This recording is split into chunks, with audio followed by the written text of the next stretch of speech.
On se retrouve aujourd'hui comme prévu pour compléter la séance de travail que nous avons fait mardi. Mardi, nous avons travaillé les quadriceps avec le leg extension, l'avant de la cuisse, les adducteurs, l'intérieur des cuisses, les abducteurs, l'extérieur des cuisses et le moyen fessier. Aujourd'hui, on complète la session de mardi. On va travailler sur les fessiers, sur les ischios, le galbe de la cuisse et sur le dos. Pour ce faire, on aura besoin de deux types d'élastiques. Ici, le médium. Alors le médium, moi c'est ce que j'ai choisi et c'est ce qui correspond à la résistance dont j'ai besoin. Peut-être que pour certains le light pourra suffire et que pour d'autres le strong sera nécessaire. Et enfin on viendra utiliser une autre catégorie de bande élastique un peu plus petite sur le travail du dos, toujours en médium. Choisissez les résistances qui vous vont bien. J'espère que vous êtes chaud patate. On y go! Donc on va commencer ici avec l'exercice fessier. Pour ma part, j'ai pris l'élastique médium. Je vais me servir de ma rambarde de balcon simplement pour pouvoir attacher l'élastique. L'exercice qu'on va faire ressemble à s'y méprendre à un exercice de hip thrust qui est un des exercices les plus à la mode en ce moment en musculation. Donc je me glisse dans l'élastique, hop, je mets la tension, je pose mes genoux, je lutte au maximum, je me mets suffisamment loin pour sentir tout simplement la tension de l'élastique. Et ici, je descends en gardant toujours une tension sur l'élastique et j'inspire en descendant et je souffle en montant. Et là, il s'agit de venir contracter mes fessiers au maximum. Donc, je finis en rétroversion du bassin. Mes fessiers sont contractés. Mon dos est droit et mes abdominaux sont engagés. Hop, et ici, j'engage. Et sur la fin du mouvement, mes fessiers et mes ischios sont engagés au maximum.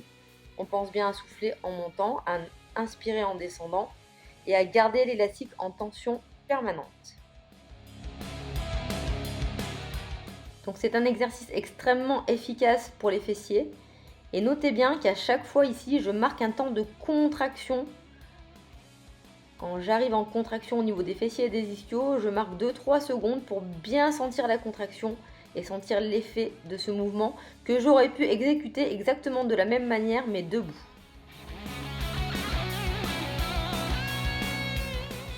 Ce prochain exercice va venir travailler les ischios, mais aussi le dos.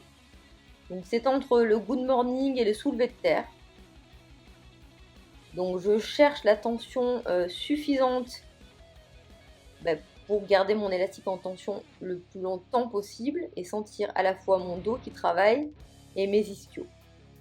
Légère flexion au niveau des genoux. On aurait pu aussi le faire les jambes tendues.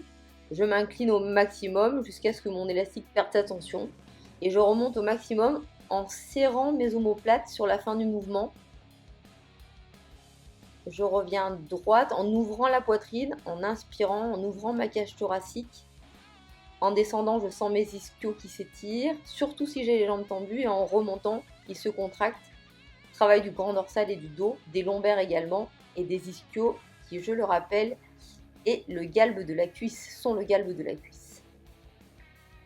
Pensez bien ou à souffler ou à inspirer en montant, choisissez, les deux respirations fonctionnent.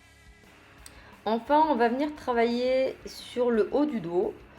Ici, on va faire une ouverture, ce qui va nous permettre en fait de contracter les rhomboïdes à l'arrière du dos entre les deux omoplates. Donc c'est comme si je voulais que mes deux omoplates derrière viennent se toucher. Donc je viens ouvrir au maximum et garder une tension au niveau de l'élastique. Donc cet élastique un peu plus petit me permet de réaliser plus facilement ce type d'exercice. Il y a vraiment une tension forte.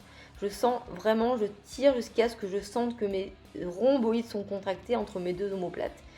Je souffle ou j'inspire, c'est vous qui choisissez. Le fait d'inspirer, ça me permet de venir rapprocher encore plus mes insertions et donc d'avoir un travail, une course encore plus longue sur mes rhomboïdes, mais également sur mes deltoïdes postérieurs et tous les rotateurs externes bien entendu.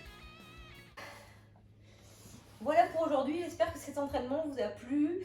Je vous remercie de me suivre, aussi de me faire confiance, de liker, de commenter, de m'envoyer des stories, de m'envoyer des messages instantanés pour me faire des commentaires sur les exercices que je propose ou encore pour m'envoyer des vidéos sur la façon dont vous avez d'exécuter les exercices. La semaine prochaine, je recommencerai à proposer des exercices sans matériel. Parce que je me suis rendu compte que certains d'entre vous n'avaient pas reçu les commandes d'élastique qu'ils avaient faites, simplement parce qu'il y a eu un ralentissement au niveau des postes. Du coup, la semaine prochaine, je reviendrai sur certains basiques, sur certaines choses plus simples, avec un minimum de matériel. Il me reste à vous souhaiter une bonne fin de semaine. Profitez des vôtres, profitez encore du temps de repos qui nous est imposé, mais autant en profiter. N'hésitez pas à niter, du ménage, de la marche, de la cuisine, du jardinage, toutes ces choses que vous avez la possibilité de faire à la maison et qui vous permettent quand même de mobiliser une certaine quantité de calories et de vous éviter de vous empâter jusqu'au 11 mai. Je vous embrasse tous bien fort, on vous embrasse tous bien fort. Cookie est hyper active, là elle nite pas du tout.